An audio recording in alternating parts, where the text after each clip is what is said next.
안녕하세요. 저는 3살 된 딸을 키우고 있는 30대 여자입니다. 제가 오늘 소개해드릴 사연은 다름 아닌 저를 무시했던 형님의 이야기인데요. 웬만하면 싫은 소리 하는 걸 싫어하는 제가 어떤 형님을 만나게 되어 어떤 말까지 하게 되었는지 한번 들어보실래요? 이야기 지금부터 시작해 보겠습니다. 저와 남편은 보육원 봉사를 다니며 만난 사이였어요.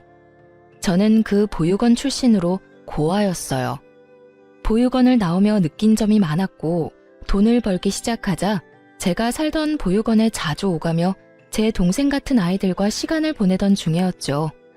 남편은 그 보육원에 자주 오는 봉사단체의 일원이었는데 저와는 달리 공부도 많이 하고 직장도 좋은 곳에 다니고 있었죠. 약속을 한 것도 아니었는데 주말마다 보육원에서 남편을 보게 되었고 어느 날부턴가 남편이 저에게 관심을 보이는 것 같더라고요. 전 애초에 시작해서도 안 될 사람이라 생각했기에 그런 남편을 애써 피해 다니곤 했습니다. 아무래도 집도 잘 사는 남자인 것 같은데 그 미래가 훤히 보였던 터라 쉽사리 시작할 용기가 나지 않아서였죠.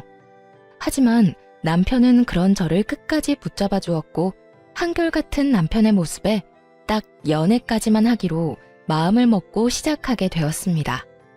나를 한결같이 좋아한다는 남편을 밀어내기엔 저 역시 남편을 너무나도 좋아하게 되었고 그런 남편과 결혼까지 하기엔 제가 고아라는 사실이 저희의 결혼에 큰 산처럼 장애물이 된다고 생각했었죠. 그렇게 한순간 한순간이 행복하지만 아쉬운 날이 이어지던 어느 날 남편이 저에게 본가로 함께 가자고 하더라고요. 다은아, 오늘 우리 집에 가자. 어? 어딜 가자고? 우리 집에 부모님이 너 한번 보고 싶으시대. 날? 날 왜? 내 이야기 집에다 한 거야? 어디까지 이야기했는데 나 고아인 거 다 알고 계셔? 오, 내가 다 말했어. 다은이 네가 무슨 걱정하는지 다 아는데 나 믿고 일단 가자. 네가 걱정하는 그런 일 없을 거야. 남편은 걱정할 필요가 없다고 했지만 아무래도 걱정이 될 수밖에 없었어요. 그리고 속으로 이런 생각을 했죠. 아, 우리가 헤어진 날이 바로 오늘이구나 하고요. 전 그런 다짐들을 하며 시댁으로 가게 되었고 모진 말들을 쏟아낼 것이란 제 예상과는 달리 남편의 부모님들은 저를 따뜻하게 품어주셨어요. 다은 양, 왜 그렇게 긴장하고 있어요? 긴장 좀 풀어요. 우리 다은 양 안 잡아먹어요. 실물이 더 예쁘네. 우리 아들놈이 그렇게 다은 양을 귀찮게 했다면서요? 얼마나 대단한 여자길래 우리 아들이 저리도 애타하나 했더니 이렇게 보니 왜 그랬는지 알겠네요. 어쩌면 이렇게 예뻐요? 눈도 맑고 피부도 밝고 우리 아들이 푹 빠질만 하네. 어허, 이 사람아. 귀한 손님 불러놓고 계속 세워둘 거야? 얼른 밥부터 먹어야 할 거 아니야. 얼른 여기 편하게 앉아요. 저 사람이 손님 온다고 이것저것 많이 했어요. 내가 말했지? 걱정하지 말라고. 우리 부모님이 사진 말고 실물 보고 싶다고 하도 성하셔서 오자고 한 거야. 우리 집에선 너 웬만한 연예인보다 더 인기가 많다고. 그러니까 긴장 그만하고 앉아서 밥부터 먹자. 눈물이 나올 것만 같아 얼마나 참았는지 모릅니다. 살면서 이런 호의를 받아본 적이 있나 싶을 정도였어요. 그 후로도 전 시댁에 자주 오가며 지냈고 그렇게 2년을 연애하다 결혼까지 하게 되었습니다. 결혼을 하고 난 후에도 전 시댁의 사랑을 한몸에 받으며 생활하고 있었고 제가 임신을 할 무렵 비혼주의였던 시숙이 결혼까지 하게 되며 집안에 겹경사가 났다며 다들 기뻐해 주셨었죠. 시숙과 결혼을 한 형님은 대기업 연구원으로 저와는 달리 집안도 부유하고 척 보아도 곱게 사랑받으며 자란 티가 나는 사람이었어요. 그런 형님은 시댁 식구들에게도 잘했는데 단 한 사람, 저만 무시당한다는 느낌을 지울 수가 없었어요. 아무래도 어려운 시댁에서 그나마 의지할 수 있고 편히 대할 사람은 저뿐이라고 하지만 편해서 그렇다고 하기엔 선을 넘는 말들을 하곤 했죠. 하루는 시어머니가 접시를 주며 거기에 반찬을 담아내라고 하셨어요. 그래서 받아든 접시에 반찬을 담고 있는데 형님이 다가와 접시를 빼앗아 들더니 이런 말을 하더라고요. 동서, 여기에 그 반찬을 담으려고? 아무리 미적 감각이 떨어진다고 해도 이건 좀 아니지 않아? 딱 봐도 식욕 떨어지게 만드는 색조합이잖아. 꽃무늬가 뭐야, 꽃무늬가? 그러지 말고 저기 아무 무늬도 없는 흰 접시에 담아. 그게 더 깔끔하고 정갈해. 아, 그런가요? 그런데 그게요, 형님. 형님은 어머님이 골라준 접시라는 사실을 생각지도 못하고 있었고, 저는 우물쭈물 어떻게 해야 할지 몰라 쉽사리 대답을 못하고 있었어요. 형님은 아무 대답도 하지 못하고 눈치만 살피는 저를 보며 답답하다는 듯 닥달하기 시작했어요. 동서, 내 말 안 들려? 얼른 접시 다른 거 가지고 오라니까. 왜? 기분 나빠서 그래? 기분 나빠할 것도 많다. 다 동서 어른들한테 밉보일까 봐서 그래. 그렇지 않아도 동서는 눈치 볼 일도 많을 텐데 이런 거라도 잘해야 예쁨 받을 거 아니야? 아니, 기분 나쁘고 그런 게 아니라요. 사실 이거 어머님이 골라주신 거예요. 결국 저는 시모가 골라주신 접시라며 사실대로 형님에게 말했고, 형님은 순간 많이 당황한 듯 놀란 눈으로 저를 보더라고요. 이거 어머님이 골라주신 건데 그래도 바꿀까요? 저는 상관없긴 한데 아무래도 어머님이 아시면 기분 나빠하실 수도 있을 것 같아서요. 어떻게 할까요? 접시 바꿀까요? 저는 조심스럽게 물었고 형님이 무어라 말을 하려는 순간 어느새 주방으로 들어온 시모가 말을 보탰어요. 그래, 그거 내가 골라줬는데 왜 문제 있니? 아니요, 아무 문제 없어요. 형님은 많이 당황한 듯 애써 웃으며 상황을 모면하려고 했지만 이미 시모는 저를 무시하는 말을 다 들은 듯 형님에게 조금은 날선 목소리로 추궁하기 시작하더군요. 그런데 첫째야, 너 둘째한테 왜 그런 식으로 이야기하니? 네? 그게 무슨 말씀이세요? 형님은 딱 잡아떼려고 애썼지만 이미 늦은 뒤였죠. 시모의 얼굴은 딱 잡아떼려는 형님을 향해 잔뜩 굳어 있었고 굳은 표정만큼 말투 역시 굳어 있었으니까요. 내가 다 들었어. 너 우리 둘째한테 눈치 볼 일 많다고 하면서 접시라도 잘 골라야 예쁨 받을 거 아니냐고 하지 않았니? 왜 그런 식으로 말하는 거냐고 물었어. 너 혹시 우리 둘째가 부모님이 안 계신다고 무시하는 거니? 아니에요. 그게 동서 탓도 아니고 제가 왜 그런 걸로 동서를 무시하겠어요? 저 그렇게까지 나쁜 사람 아니에요, 어머님. 그저 제가 평소에 흰 접시를 좋아해서 동서한테 흰 접시에 담자고 했는데 동서는 어머님이 주신 접시가 있으니 고민한 모양이더라고요. 저는 어머님이 접시까지 정해주신 줄은 몰랐고요. 그런 과정에서 제가 동서 생각해서 한다는 말이 조금 강하게 나갔나 봐요. 동서, 기분 나빴다면 미안해. 정말 그런 뜻으로 한 말은 아니었어. 아니에요. 전 괜찮아요. 형님은 시모가 나서자 빠르게 사과를 해왔고 저는 180도 달라진 형님의 모습에 떨떠름한 기분이 있긴 했지만 그냥 좋게 상황을 넘기기로 했어요. 시모가 제 편을 들어주어 기분이 풀리기도 했을 뿐더러 지금 제 기분보단 형님의 기분이 더 상해 보였으니까요. 그렇게 형님이 날 무시하고 있다는 사실이 조금 더 명확하게 느껴졌고 그런 느낌이 들자 저도 모르게 형님과의 만남을 피하게 됐습니다. 홀몸도 아니었고 괜한 스트레스를 받고 싶지 않았으니까요. 그러던 어느 날 형님이 모처럼 쉬는 날이라며 잠시 보자는 연락을 해오더군요. 이유는 아기 용품을 좀 사주고 싶다는 것이었는데 마침 저도 아기 물건을 사야 하기에 겸사겸사 형님을 만나게 되었어요. 형님은 저를 보자마자 옷이 그게 뭐냐부터 시작해 가방은 그런 것밖에 없냐는 등 거칠애에 대해 시비를 걸기 시작하더라고요. 동서, 옷장에 그런 옷밖에 없어? 옷이 너무 싼티나는 것 같은데 가방은 또 그게 뭐야? 동서, 이제 나이가 있는데 그런 가방 들고 다니기 창피하지 않아? 네? 그렇잖아. 동서가 평소에 어떻게 하고 다니든 나야 안 보면 그만이지만 최소한 나랑 만날 때는 좀 신경 쓰고 나오지 그랬어. 나랑 너무 차이 나잖아. 내가 동서한테 맞출 수는 없는 노릇이니 다음부턴 동서가 조금만 노력해서 차려입고 와줬으면 좋겠어. 남들이 보면 뭐라고 하겠어? 전 그저 평범한 노란색 원피스에 남편이 사준 가방을 들고 나갔을 뿐인데 그런 식으로 말하니 기분이 나빠오더라고요. 만나자마자 바로 집으로 갈 수도 없는 노릇이고 그렇다고 참고 있기엔 이건 아니다 싶어 시비를 끊어주기로 했죠. 이 인부복이랑 가방이랑 다 남편이 사줬는데 그렇게 별로예요? 남편이 예쁘다고 노래를 부르면서 사준 것들이거든요. 아, 형님이 그렇게 말하니 이상한 것 같기도 하고. 집에 가서 한 소리 해야 하겠네요. 형님이 이거 전부 이상하다고 하던데 도대체 이런 걸 왜 사줬냐고요.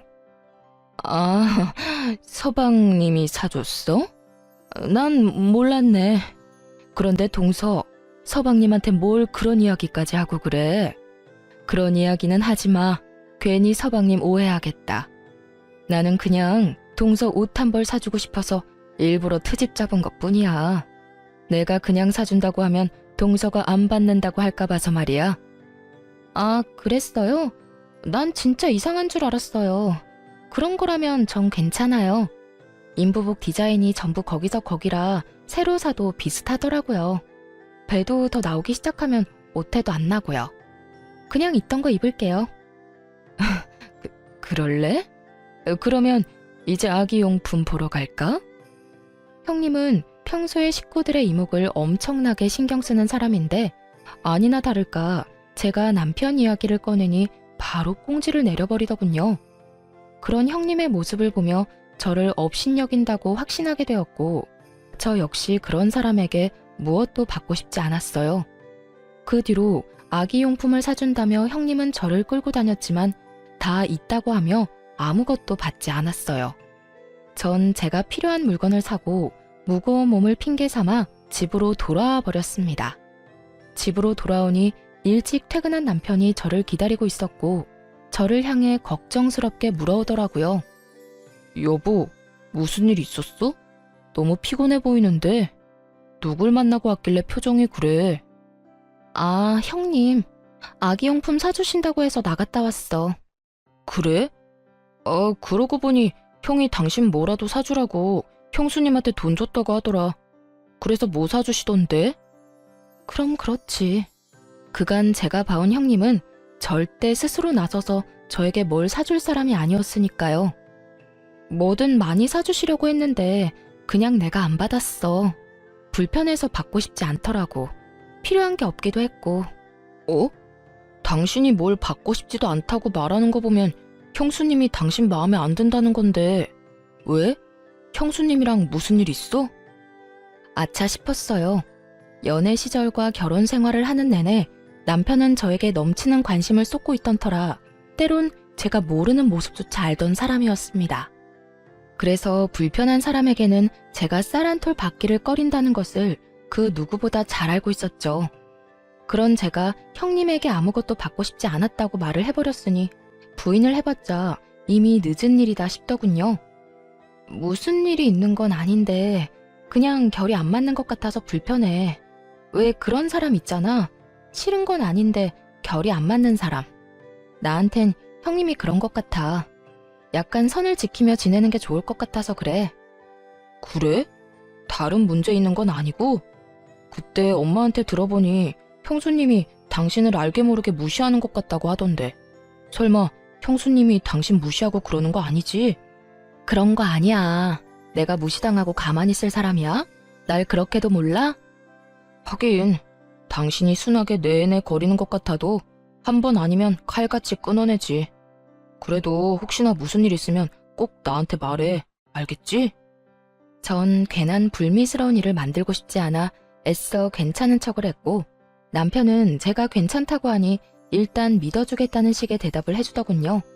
그렇게 뭐든 무던하게 넘기려고 애쓰던 어느 날 결국 형님이 절 폭발하게 만드는 일이 일어나고야 말았어요. 그날은 시부의 생신으로 형님과 제가 생신상을 차리고 있었는데 평소 아버님을 비롯해 식구들이 좋아하는 식혜를 함께 만들고 있을 때였어요. 동서는 별걸 다 만들 줄 아네. 그런 건 누구한테 배운 거야?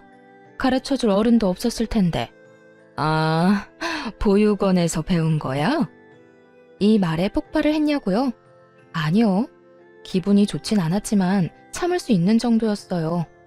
학교에 다니며 저런 말은 수도 없이 들었던 터라 저 정도 비아냥은 그저 우습기만 했어요. 아, 어머님께 배웠어요. 매년 생일에 이렇게 만들어드리더라고요. 남편도 좋아하고 해서 저도 배워두면 좋겠다 해서 배웠어요. 아주버님도 좋아하시는 것 같은데 형님도 이참에 배워두실래요?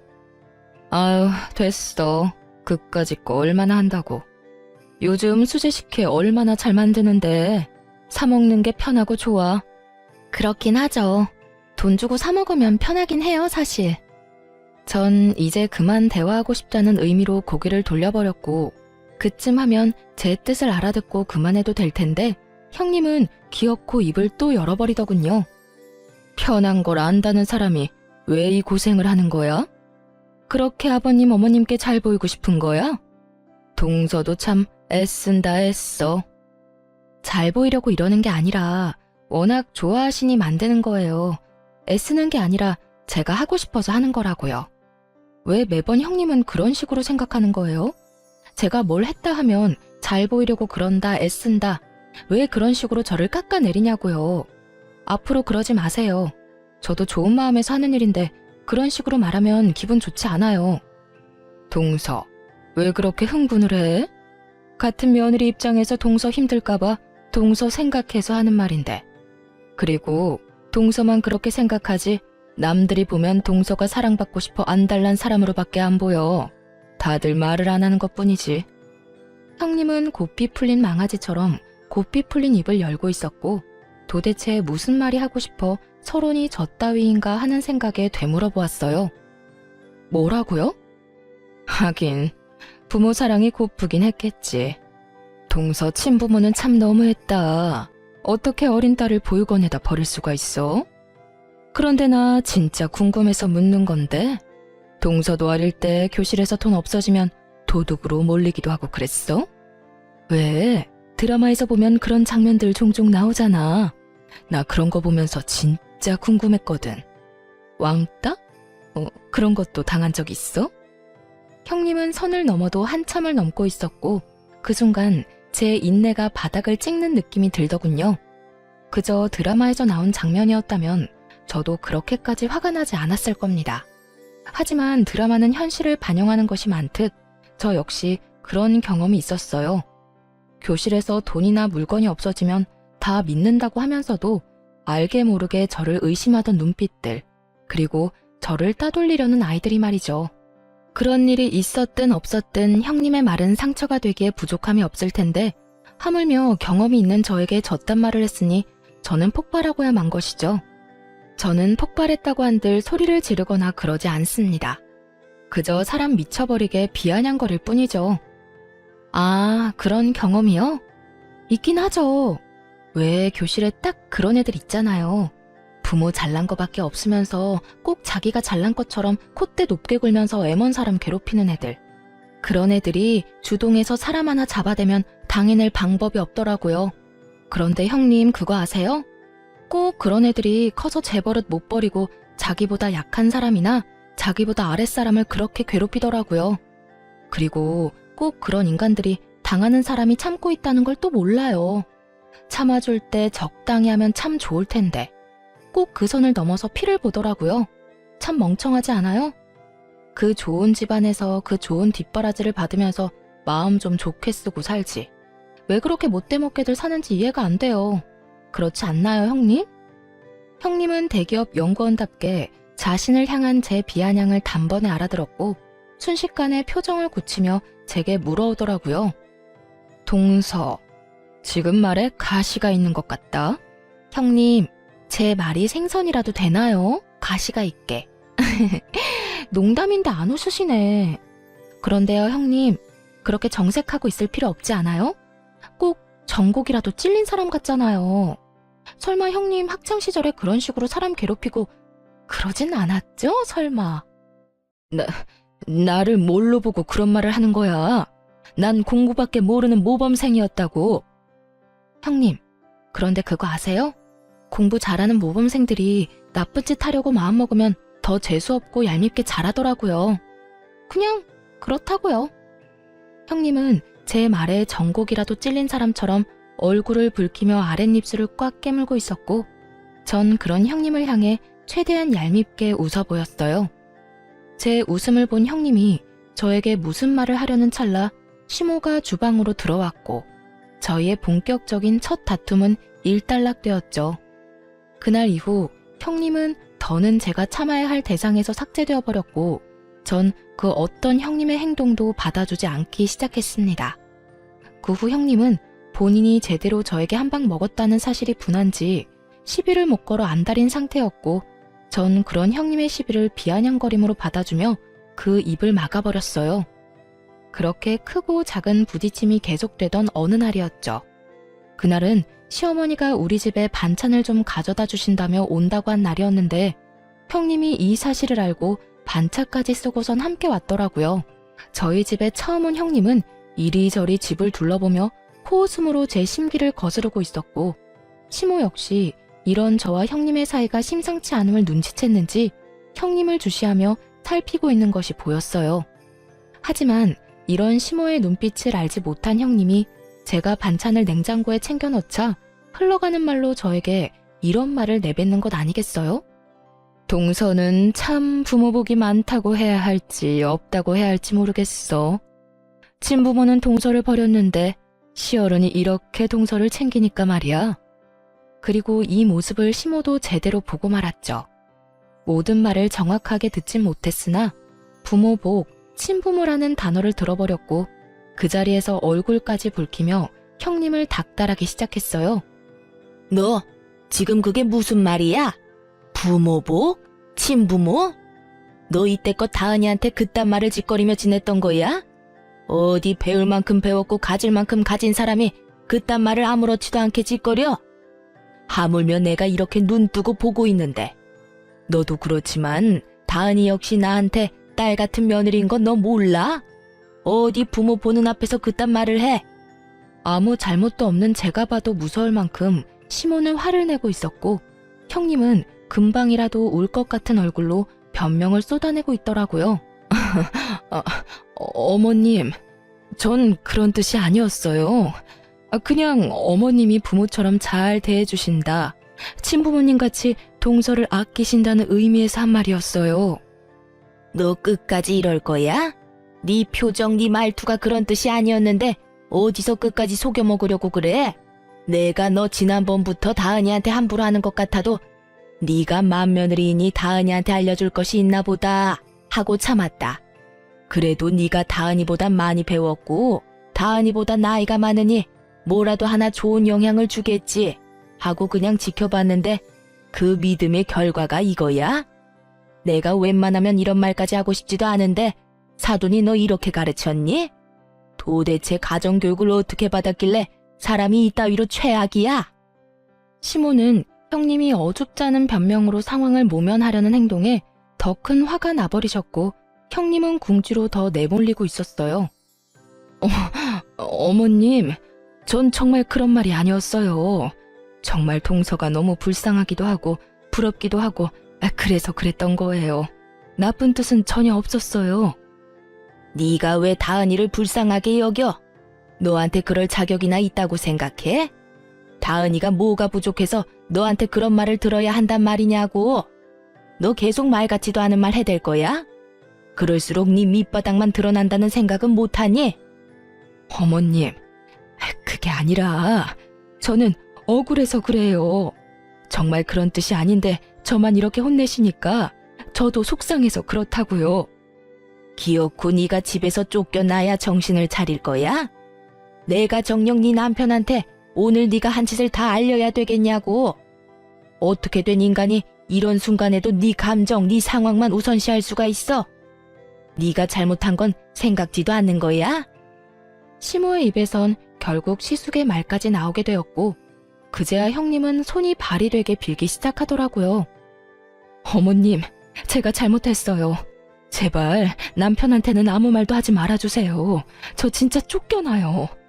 다 실수였고 다신 이런 일 없도록 할 테니 한 번만 눈 감고 넘어가 주세요. 기인이 너, 내가 지켜볼 거야.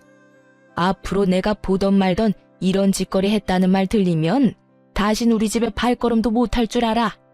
내 며느리 취급 안 해주겠단 말이야. 네, 어머님, 제가 생각이 짧았어요. 죄송해요. 누구한테 사과를 하는 거야? 네가 사과할 사람이 나라고 생각하는 거야? 아, 동서, 미안해. 내가 생각이 짧았어. 앞으로 내가 조심할게. 결국 형님은 저에게 사과를 하게 되었고 사건은 일단락되게 되었습니다. 그렇게 형님은 저에 대한 시비는 잠시 멈추게 되었고 그러는 사이 전 출산을 하게 되었어요. 저는 예쁜 딸을 낳게 되었고 시댁에서도 딸이 없는 집에 귀한 손녀가 태어났다며 기뻐해 주셨어요. 그렇게 행복한 나날들의 연속이었던 저희 집에 먹구름이 드리웠습니다. 갑작스럽게 시부가 교통사고를 당하며 의식이 없는 채로 병원 신세를 지게 된 것이었죠. 그것만 해도 세상이 무너질 것만 같았는데 문제는 또 다른 곳에서 연속해서 일어나기 시작했어요. 시아버지는 사업을 하시던 분이었는데 운영하고 있던 회사에도 적신호가 켜진 것이었어요. 당시 돈도 많이 투자하고 오랫동안 공을 많이 들인 사업이 진행 중이었는데 대표가 의식이 없으니 사업이 중단되어 버리고 이대로 둔다면 사업체 자체가 부도가 될 위기까지 갈 상황이었던 것이었죠. 이런 상황이 되자 처음엔 시부 병원에서 살다시피 하던 형님은 이런저런 핑계를 대며 병원에 오지도 않았고 시숙과의 다툼도 잦아지고 있다는 이야기도 들려오더군요. 어떻게 인간이 저렇게까지 변할 수 있나 하는 생각도 들긴 했지만 그땐 그딴 형님을 신경 쓸 시간의 여유가 없는 상태였습니다. 아기는 너무나도 어렸고 시부는 병원에 계시고 시모는 심적으로 많이 허약해지셔서 언제 쓰러져도 이상하지 않은 그런 상태였죠. 전 갓난아기를 업고 백방으로 다니며 회사 문제를 해결하려 애쓰고 있었고 남편 역시 다니던 회사를 그만두고 시부 회사로 출퇴근을 하며 어떻게 해서든 문제를 해결하려고 노력하고 있었어요. 시숙은 원래 시부 회사를 물려받기 위해 일을 하고 있던 터라 거래처들을 돌며 불안해하고 있는 거래처들을 안심시키고 있던 중이었어요. 모두들 피나는 노력을 하고 있는 동안 시모는 점점 더 기운을 잃어갔고 저는 하는 수 없이 결국 형님에게 연락을 하게 되었습니다. 정말 내키진 않지만 형님의 도움이라도 절실한 상황이었으니까요. 형님, 요즘 많이 바쁘세요? 동서가 웬일이야? 나한테 생전 연락 한 통 없더니. 나 요즘? 그냥 그저 그래. 그런데 왜? 다름이 아니라 어머님이 요즘 통 기운도 없고 몸도 많이 안 좋아지셔서요. 아무래도 심적으로 힘들어서 몸도 처지는 것 같으신데 형님이 어머님 댁 가서 좀 챙겨주시면 안 될까요? 내가 왜 그래야 하는데? 나 노는 사람 아니야. 나도 일해야 하고 이리저리 바쁜 사람이라고. 조금 전엔 그저 그렇다고 했잖아요. 순식간에 말이 바뀌네요. 동서도 알고 있잖아. 나 원래 이런 사람인 거. 그리고 말이 나왔으니까 하는 말인데 동서, 나한테 이런 전화 하지 마. 나 곧 이혼할 거야. 네? 이혼이요? 그래, 이혼. 내가 그 집안에서 그 수모를 겪으면서 왜 붙어 있었는데 내 급에 맞는 남자라고 생각했으니까 어떻게 해서든 참고 산 거라고.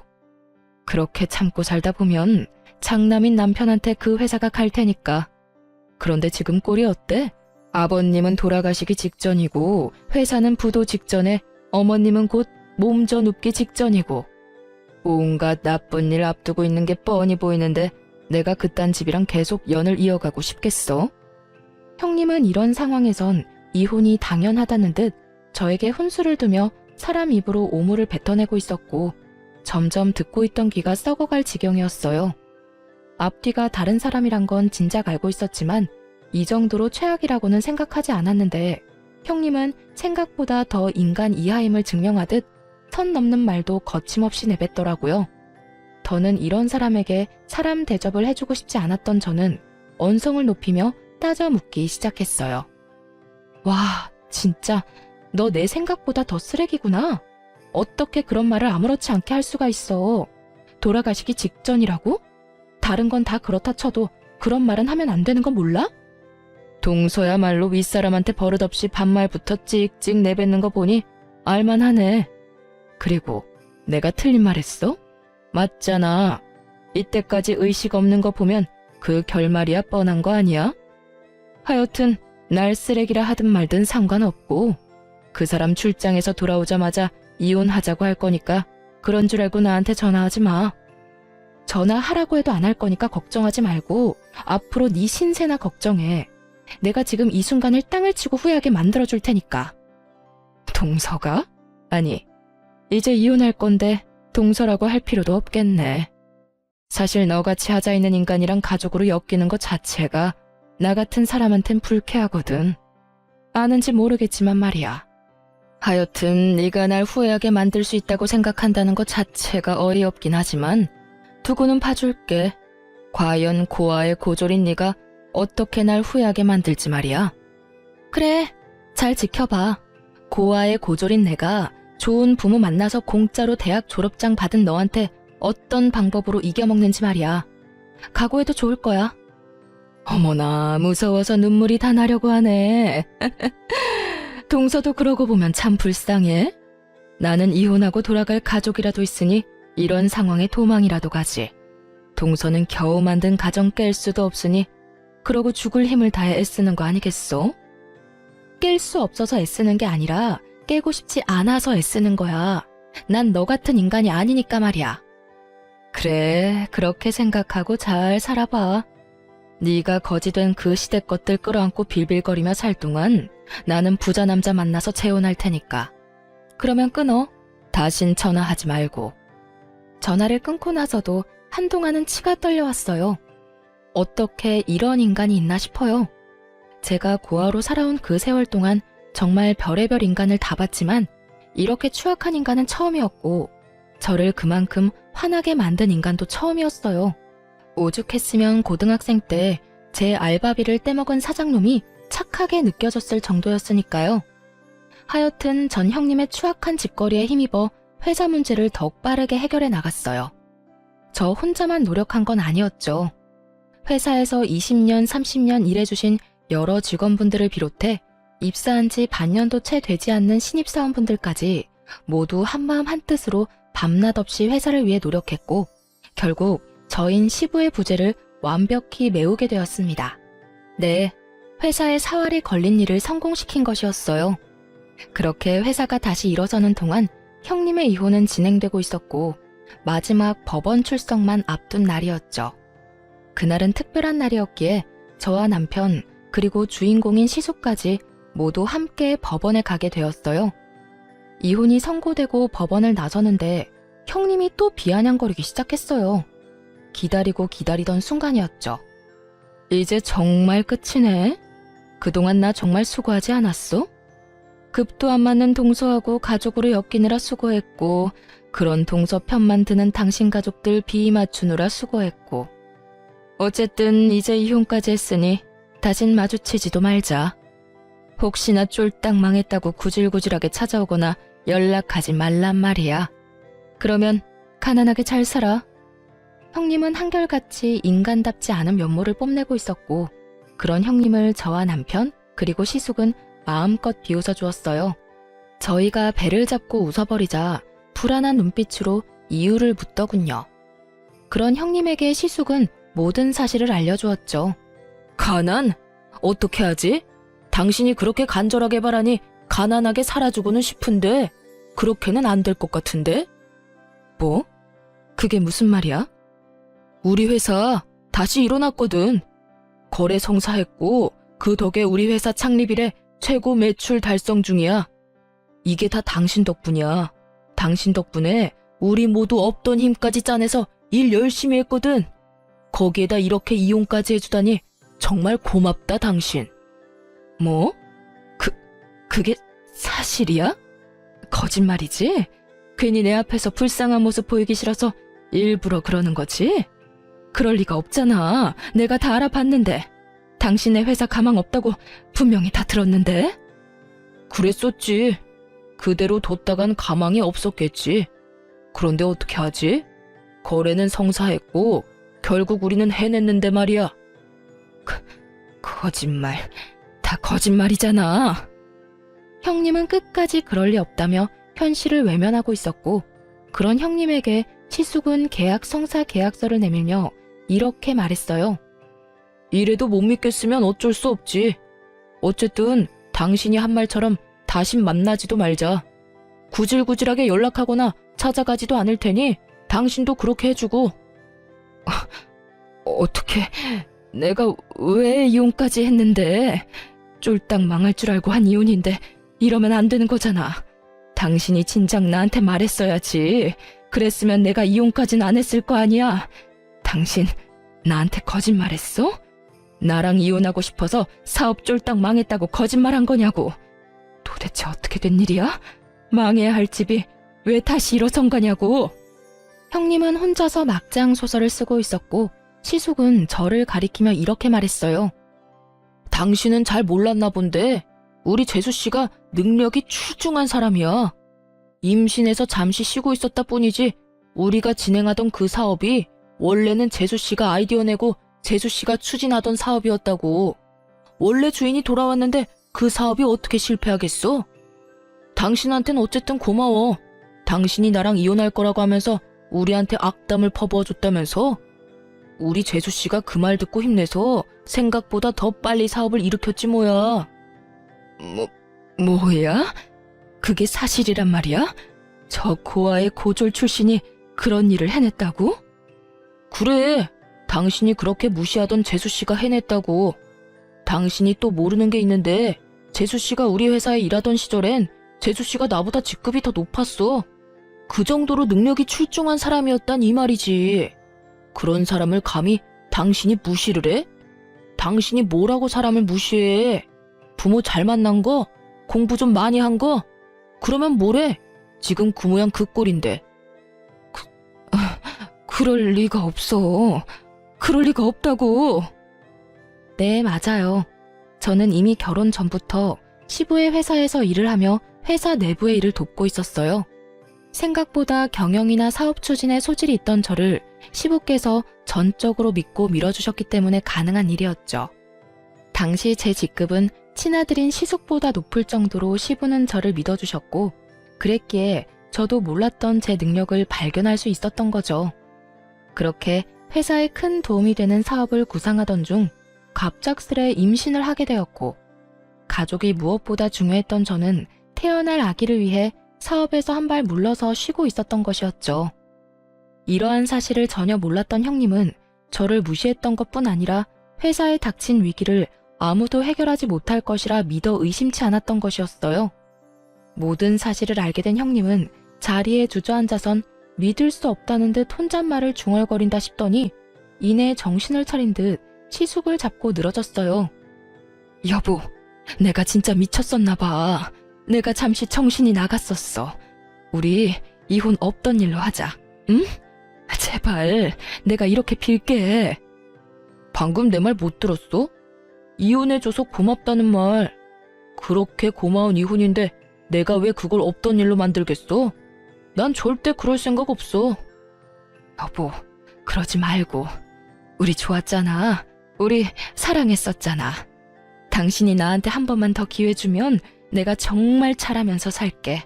아버님 병간호도 내가 도맡아서 할 거고 어머님께도 더 잘하면서 살게. 기회? 그 기회는 당신이 잡고 싶을 때면 다 잡을 수 있다고 생각하는 거야? 안타깝지만 이제 당신한텐 기회라고는 없어.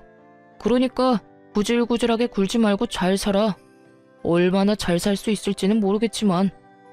시숙은 단호하게 형님의 손길을 뿌리쳐버렸고, 도저히 안 되겠다 싶었던 형님은 갑자기 저를 붙들고 늘어지기 시작했어요.